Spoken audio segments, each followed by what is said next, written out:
Hello everyone, welcome back to my channel. आज हम पढ़ने जा रहे हैं मेथड्स ऑफ फ्लोटेशन। हमने लास्ट वीडियो में कवर किया था कैपिटल मार्केट। जैसे कि आपको पता है कि हमने लास्ट वीडियो में जिन बच्चों ने देखी होगी उन्हें पता होगा कि हमने कैपिटल मार्केट के दो पार्ट्स होते हैं।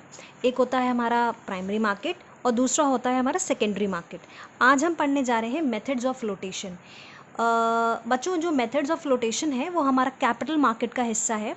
कैपिटल मार्केट में हमारा जो प्राइमरी मार्केट है ये उसका हिस्सा है। आज हम वही पढ़ेंगे, ठीक है। सबसे पहले मेथड्स ऑफ फ्लोटेशन जानने से पहले हम ये जानेंगे कि फ्लोटेशन वर्ड का एग्जैक्टली मतलब होता क्या है।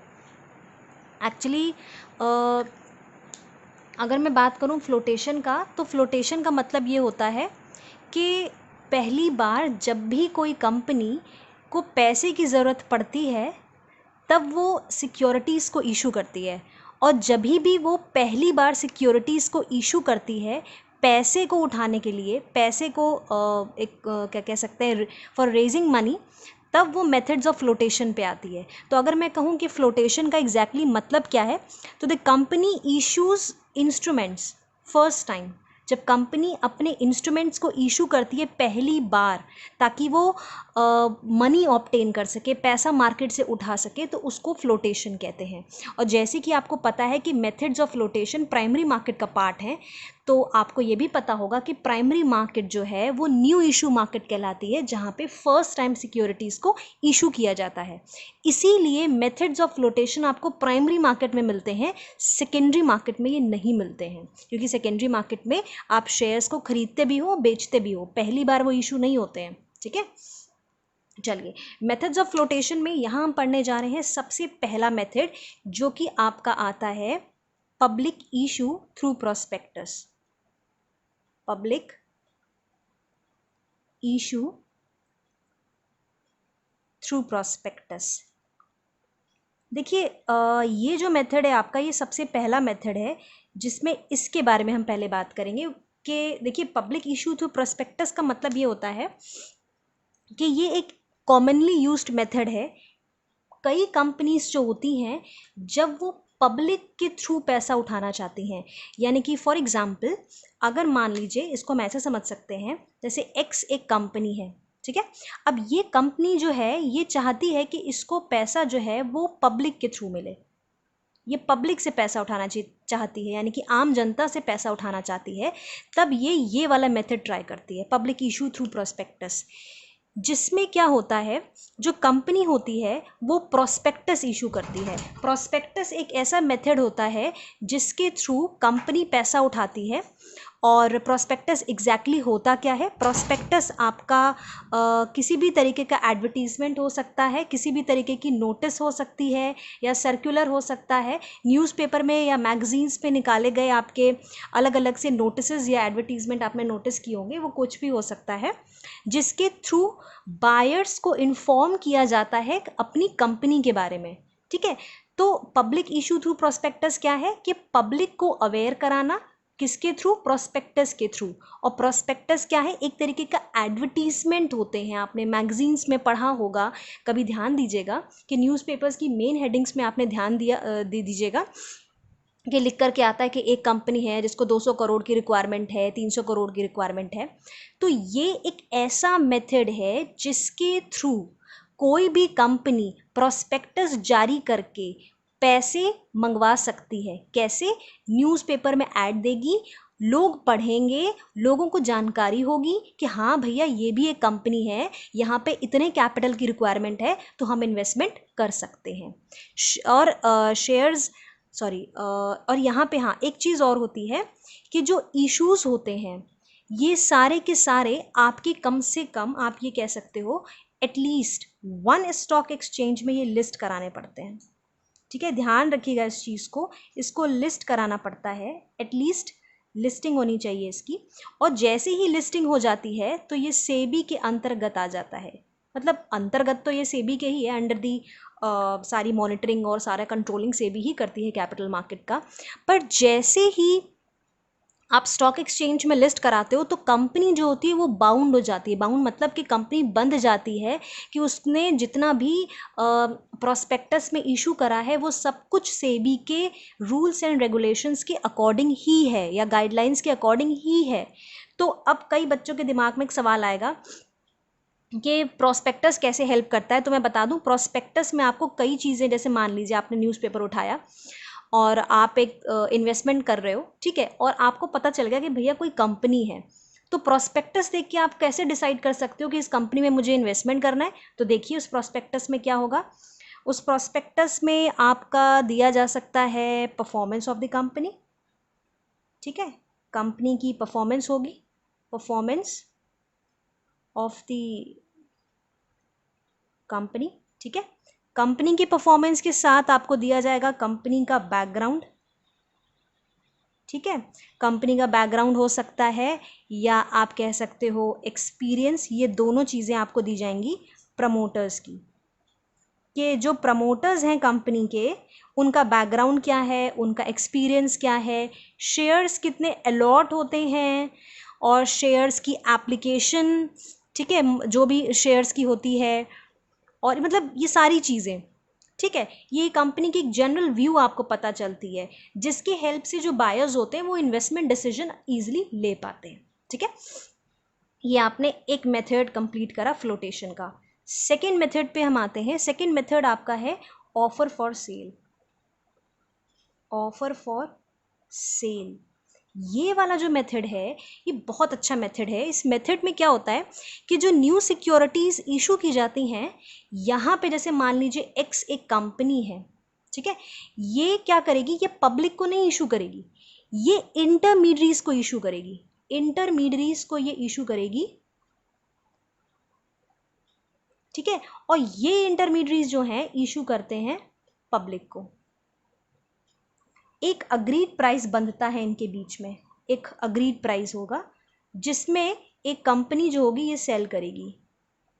अब ध्यान से सुनिएगा, एक्स मान लीजिए एक कंपनी है, ये पब्लिक को इशू डायरेक्टली नहीं करती है। ये क्या करेगी, एक्स जो है वो इंटरमीडियरीज को सेल करेगी, ठीक है, ये इंटरमीडियरीज को सेल करेगी, और जो इंटरमीडियरीज हैं आपके वो सेल करेंगे पब्लिक को। एक्स क्या करती है, अग्रीड प्राइस पे, एक निश्चित प्राइस पे बांध देगी अपने उसको अग्रीमेंट को, और वो इंटरमीडियरीज को दे सकती है। अब दिमाग में क्वेश्चन आएगा कि मैम इंटरमीडियरीज क्या होते हैं। तो बेटा इंटरमीडियरीज आपके स्टॉक होल्डर्स हो सकते हैं, इंटरमीडियरीज जैसे आपके ब्रोकर्स होते हैं, ये आपके बीच का काम करते हैं कि आप एक बंदे को दूसरे बंदे से मिलाने का काम करते हैं। यानी कि ये एक्स का जो भी शेयर्स उठाएंगे या जो भी सिक्योरिटीज़ वो एक्स से खरीदेंगे इंस्ट्रूमेंट्स, वो ये पब्लिक को बेच देंगे, ठीक है। एक चीज़ और है, कई बार एक क्वेश्चन पूछे जाते हैं कि ऐसा क्यों होता है कि ऑफर फॉर सेल में जो कंपनी है वो डायरेक्टली पब्लिक से क्यों नहीं डील करती है। तो इसका एक रीज़न ये है कि ऑफर फॉर सेल में कभी भी कंपनी पब्लिक से इसलिए डील नहीं करती है डायरेक्टली, वो चाहे तो कंपनी सीधे पब्लिक को बेच सकती है, बट वो इंटरमीडियरीज को बेचती है, फिर इंटरमीडियरीज पब्लिक को बेचते हैं। ये लॉन्ग प्रोसीजर इसीलिए फॉलो किया जाता है ताकि जो कंपनीज हैं, जैसे यहाँ पे एक्स आपकी कंपनी है, तो यहाँ पे ये कंपनी उन सारे रूल्स एंड रेगुलेशन से या उन सारे कठिन या डिफ़िकल्ट प्रक्रिया या प्रोसेस से बच जाएगी जो उसको यहाँ फॉलो करने पड़ते हैं। आपको प्रोस्पेक्टस नहीं इशू करना है, आपको एडवर्टीजमेंट नहीं देने हैं, आपको पैसा बीच का जो खर्चा करना पड़ता है कमीशंस का या ब्रोकरेज का वो नहीं देना है। सारी सरदर्दी किसकी है, इंटरमीडियरी की। वो सारा सरदर्दी आपसे ले लेगा, क्यों, क्योंकि आपने उठा करके अपने सारी चीज़ें उसको दे दी, आपको पैसा मिल गया, आपका काम खत्म। आगे के प्रोसीजर पब्लिक को वो देगा, ये इसकी हेडेक है, वो कैसे कर रहा है, that's none of your business. ये चीज़ बताती है ऑफर फॉर सेल में, ठीक है। हमने एक पॉइंट कंप्लीट कर लिया। नेक्स्ट हमारे पास आता है प्राइवेट प्लेसमेंट। प्राइवेट प्लेसमेंट और आपका ऑफर फॉर सेल में बच्चों को बहुत कन्फ्यूजन रहता है। उनको ये रहता है कि दोनों चीज़ें जो हैं वो एक ही हैं, बट ऐसा नहीं है। There is a vast difference between private placement and offer for sale. देखिए प्राइवेट प्लेसमेंट में क्या है, इसमें जो सिक्योरिटीज़ होती हैं, जैसे मान लीजिए एक्स एक कंपनी है, ठीक, मैं इसके एग्जांपल दे रही हूँ कि एक्स एक कंपनी है और वो सीधे सीधे किसे बेच दे सिक्योरिटीज़, प्राइवेट कंपनीज़ को। या जैसे कभी कभी केस स्टडी आती है, एक केस स्टडी शायद मेरे ख्याल से 2019 में आई थी जिसमें प्राइवेट प्लेसमेंट था। एक्स जो है वो सीधे सीधे मान लीजिए किसी प्राइवेट बैंक को बेचते हैं, ठीक, अब इन दोनों में बड़ा डिफरेंस है। बच्चे कंफ्यूज ये सोच के हो जाते हैं कि दोनों सेम हैं क्योंकि दोनों ही पब्लिक को कंपनी नहीं देती है, पर ऐसा नहीं है। ऑफर फॉर सेल में पब्लिक को इशू करती है ये इंटरमीडियरी। यहाँ पे ये जो इंटरमीडियरी है ये कभी भी पब्लिक को इशू नहीं करेगी। ये क्या करेगी, ये अपने क्लाइंट्स को दे देगी। ठीक है, ये अपने, आप कह सकते हो अपने क्लाइंट्स को दे देगी, या ये अपने एसोसिएट्स को दे देगी, जैसे फ्रेंड्स हो गए आप कह सकते हो, या अपनी कंपनी के एसोसिएट्स हो गए, उनको दे देगी। ये पब्लिक को इशू कभी नहीं करेगी, पब्लिक को इशू नहीं करेगी, ये पब्लिक को इशू करती है। ठीक है, ये ध्यान रखिएगा ये चीज़ कि दोनों में ये डिफरेंस है। प्राइवेट प्लेसमेंट में सीधे सीधे जो कंपनी है वो एक प्राइवेट कंपनी को या बैंक को या फिनेंशियल इंस्टीट्यूशन को इशू कर देती है सिक्योरिटीज़, और वो क्या होते हैं, अगर उनका मन करता है तो वो अपने क्लाइंट्स या एसोसिएट्स को दे देते हैं। ये पब्लिक में डीलिंग नहीं करते हैं, ये याद रखिएगा, ये दोनों में डिफरेंस है। ठीक है, नेक्स्ट हमारे पास आता है राइट्स इशू। ठीक है, देखिए राइट्स इशू को आप बहुत इजीली समझ सकते हो, सिर्फ उसके नाम से समझ सकते हो राइट्स इशू को, कि राइट्स इशू मतलब ये होता है कि राइट्स मतलब होता है अधिकार। ठीक है, तो अधिकार से आप समझिए राइट्स इशू जो होते हैं वो हमेशा एग्जिस्टिंग शेयर होल्डर्स को दिए जाते हैं। एग्जिस्टिंग मतलब होता है पुराने। क्यों? क्योंकि देखिए राइट्स इशू के साथ एक बड़ी अच्छी चीज़ है कि अगर आप किसी फॉर एग्जांपल आप किसी दुकान पे जाते हो और आप पिछले 10 साल से जा रहे हो उसकी दुकान पे, एक पुराने कस्टमर हो, तो आप जब उसकी दुकान पे जाओगे तो वो आपसे क्या कहेगा कि भैया जो नए कस्टमर होंगे उनको साइड करके आपको पहले एंटरटेन करेगा, आपको पहले कहेगा कि नहीं आप बताइए कि आपको क्या चाहिए।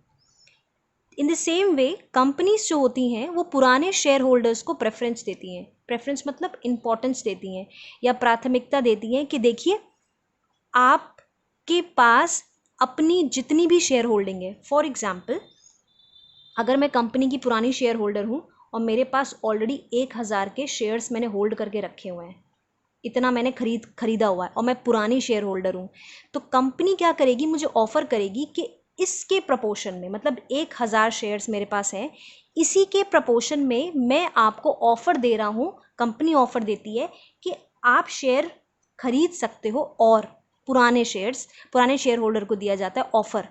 और ऑफ़र क्यों मैं बोल रही हूँ, क्योंकि ये कम दाम पे दिया जाता है। अगर मार्केट प्राइस 10 रुपये है तो पुराने शेयर होल्डर्स को 8 में, 9 में, 9.5 में, मतलब जो भी है दिया जाता है। तो ध्यान से सुनिएगा, राइट्स इशू क्या होता है, पुराने शेयर होल्डर्स को ऑफ़र किया जाता है उस प्रपोर्शन में जिस प्रपोर्शन में उन्होंने अपने शेयर्स होल्ड करके रखे हैं। हो सकता है किसी ने 2000 शेयर्स खरीदे हों तो उसको 2000 के हिसाब से ऑफ़र किया जाएगा, किसी ने 20,000 शेयर्स खरीदे होंगे तो उसको 20,000 के अकॉर्डिंग दिया जाएगा। इस हिसाब से पुराने शेयर होल्डर्स को पहले इंपॉर्टेंस दी जाती है और उनको बोला जाता है कि आप शेयर्स खरीद लीजिए और आपको मार्केट रेट से कम दाम पे मिलते हैं। ठीक है, मतलब जो मार्केट रेट होता है उससे हमेशा कम दाम पे इशू किए जाते हैं शेयर्स। और एक और कंडीशन है, अगर मुझे नहीं चाहिए, मैं कह दूँ मेरे फेवर में इसको इशू कर दो दूसरे वाले को, या मैं किसी और का नाम दे दूँ, तो वो भी कंपनी ऑप्शन में रख देती है कि ठीक है भैया आपको नहीं चाहिए, मैं किसी और को दे देता हूँ। या आप बिल्कुल ही मना कर दो कि मुझे चाहिए नहीं, कंपनी वापस ले ले, तो कंपनी अपने हिसाब से देख लेगी कि कंपनी को किसको देना है। ठीक है, okay, that's the end of today's session, we will meet in the next one. और अगर आपको इस वीडियो से रिलेटेड किसी भी तरीके की प्रॉब्लम हो तो आप नीचे दिए गए कमेंट बॉक्स में पूछ सकते हैं। और जैसे कि आपको पता है कि कोविड के केसेस बढ़ रहे हैं, तो घर पे रहिए, सुरक्षित रहिए और ऑनलाइन पढ़ाई करते रहिए। Stay safe, stay home and take care. Thank you. और अगर आपको मेरा चैनल पसंद आया हो तो please like, share and subscribe my channel. Thank you so much.